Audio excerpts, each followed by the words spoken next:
लोगों के कान तब खड़े हो गए जब सीरिया के नए शासक मोहम्मद अल जुलानी पश्चिमी नेताओं से मिलने लगे।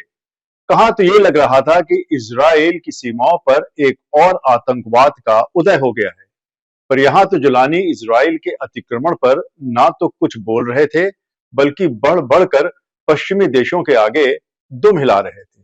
तो क्या वाकई सीरिया अब वो मार्ग नहीं रहा जहां से ईरान की देखरेख में लेबनान के हिजबुल्लाह इजराइल की नाक में दम करते थे, या कुछ ऐसा हुआ है जिससे खुश होने के बजाय इजराइल की रातों की नींद ही उड़ गई है?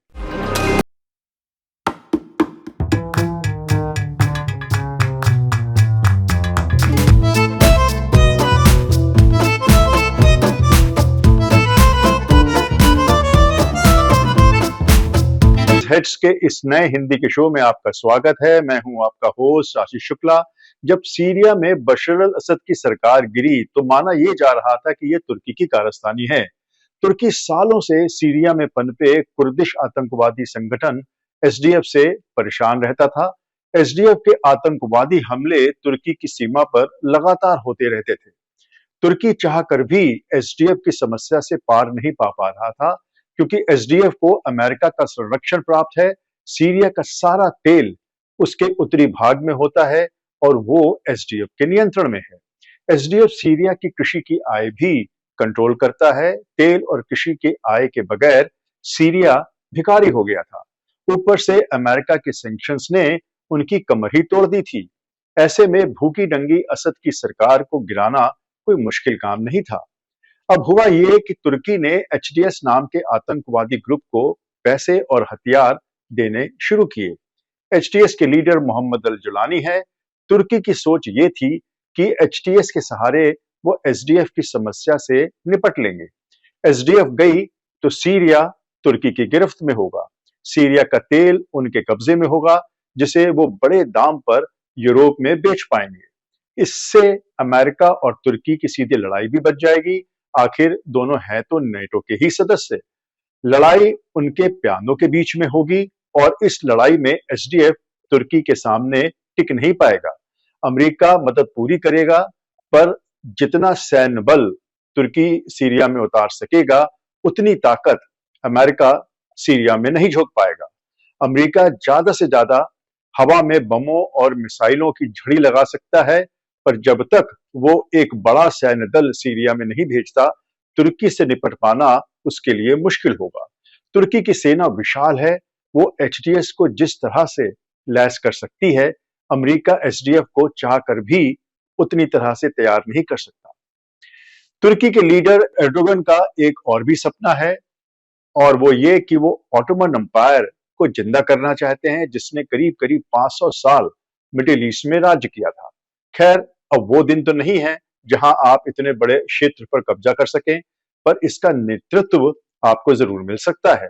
और वो ऐसे कि इजराइल पूरी कोशिश करेगा कि उनकी सीमा पर आतंकवाद ना पनपे, इसलिए वो एचटीएस को खत्म करने की कोशिश करेगा। एचटीएस के पीछे तो तुर्की है, और तुर्की की सैन्य शक्ति के आगे इजराइल बौना है। इजराइल नाक जमीन पर अगर रगड़ गई तो एर्दोगन और तुर्की अरब लोगों के हीरो होंगे। अभी तक अरबी लोगों के हीरो ईरान है। आखिर उसने ही अपने प्यादों के साथ मिलकर इजराइल के खिलाफ मोर्चा संभाला हुआ है।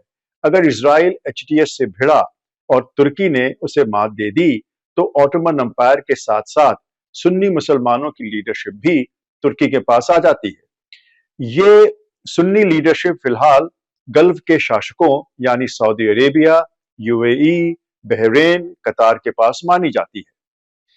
तो जब एचटीएस पिक्चर में आई और उसने आसानी से असद सरकार को गिरा दिया, ऊपर से यह दिखा कि इजराइल और अमेरिका की चाल होगी, क्योंकि कितने बरसों से वो असद सरकार को गिराने की कोशिश कर रहे थे।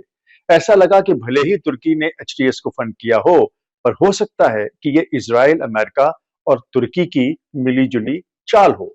चाल ये कि भाई तुर्की, तुम एसडीएफ को खत्म कर लो, हम कुछ नहीं कहेंगे, लेकिन इसके एवज में तुम्हें असद सरकार गिरानी है, फिर सीरिया को हम मिल बांट कर खा लेंगे।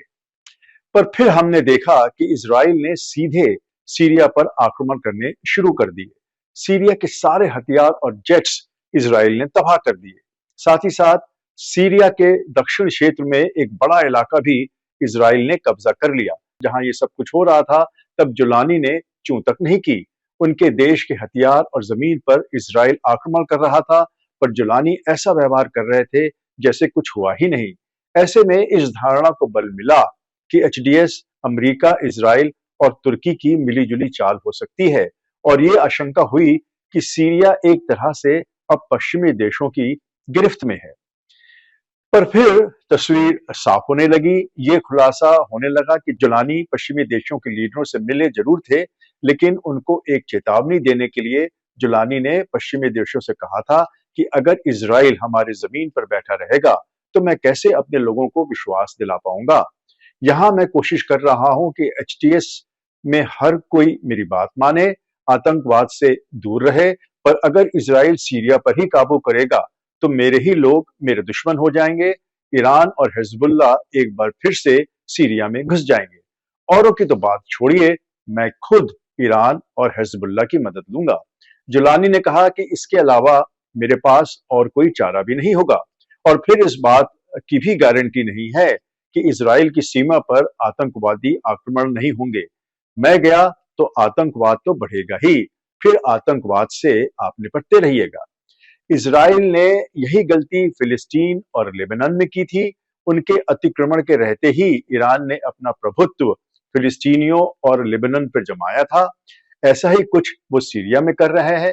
फिर बाद में आप मुझसे कुछ मत कहिएगा। ये जुलानी का एक तरह से मास्टर स्ट्रोक था। लगे हाथ उन्होंने एक और दांव खेल लिया। उन्होंने कहा कि अमेरिका ने सीरिया पर सैंक्शंस बशर अल असद सरकार के खिलाफ लगाए थे, पर असद तो अब है नहीं, इसलिए सैंक्शंस अब हट जाने चाहिए। ऐसा तो नहीं हो सकता है कि असद के साथ जो व्यवहार आप करते थे वो आप हम पीड़ितों के साथ भी वैसा ही सलूक रखें। इसलिए पश्चिमी देशों के नेताओं से उन्होंने कहा कि नए अमेरिकी राष्ट्रपति डोनाल्ड ट्रंप से कहिएगा कि अब सीरिया से अमेरिका के सैंक्शंस हट जाने चाहिए। एक तरह से जुलानी ने इजराइल और अमेरिका को चेतावनी ही दी है कि भाई रास्ते पर आ जाओ, नहीं तो हम चले ईरान की ओर, और फिर तुम्हारी सीमा पर बवाल हो तो हमसे कुछ मत कहना। अगर अमेरिका एक दलदल में फंसना चाहता है तो शौक से फंसे। जुलानी ने तो अपनी बात टेबल पे रख दी।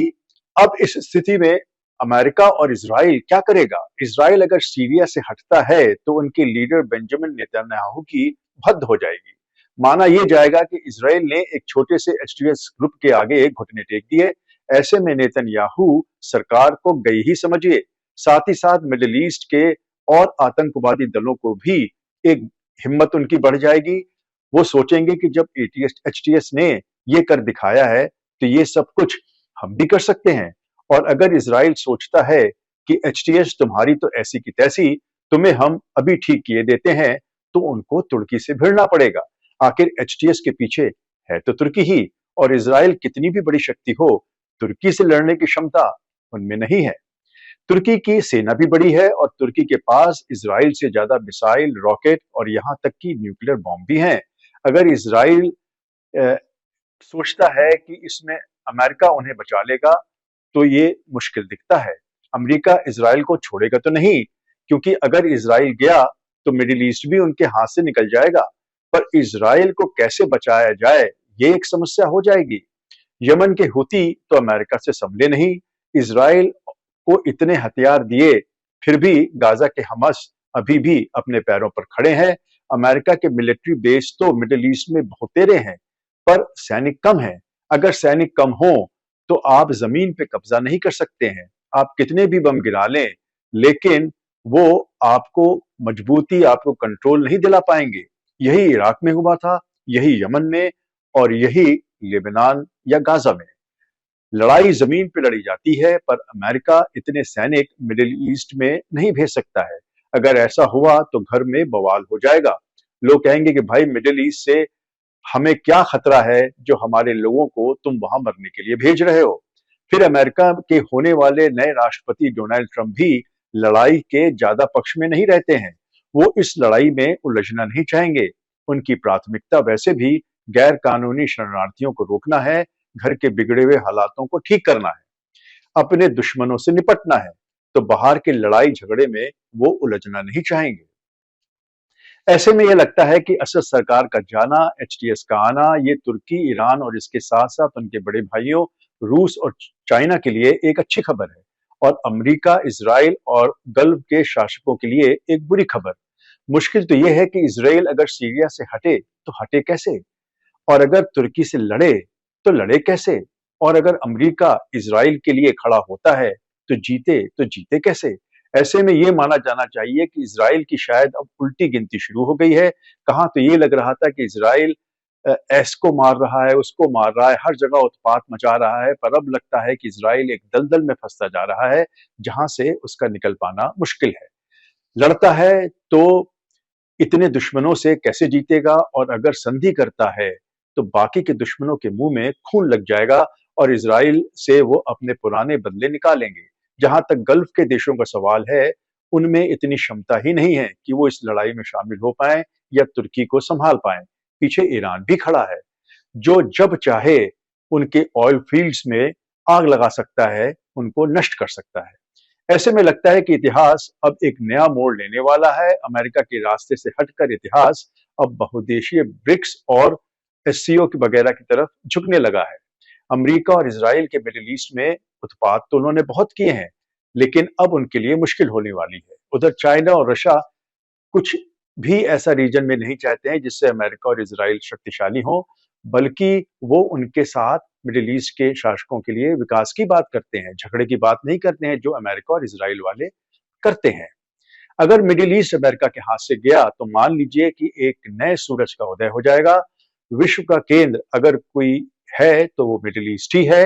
विश्व के बीचों बीच में इसकी लोकेशन है।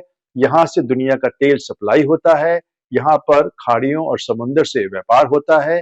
ये गया तो आपका प्रभुत्व भी गया और प्रभुत्व गया तो अमेरिका और इजराइल और उसके साथ साथ पश्चिमी देश भी इस मार से उभर नहीं पाएंगे। तो ये था आज का शो। उम्मीद है कि इससे आपको आपके सामने एक नई तस्वीर उभर के आई होगी जो आपके अखबार जानबूझ के या अज्ञानता में आप तक नहीं पहुंचाते हैं। इसी के साथ वाइज हिट्स में मैं आपका होस्ट आशीष शुक्ला अब आपसे विदा लेता हूं। जल्दी ही फिर हाजिर होऊंगा। तब तक के लिए अलविदा।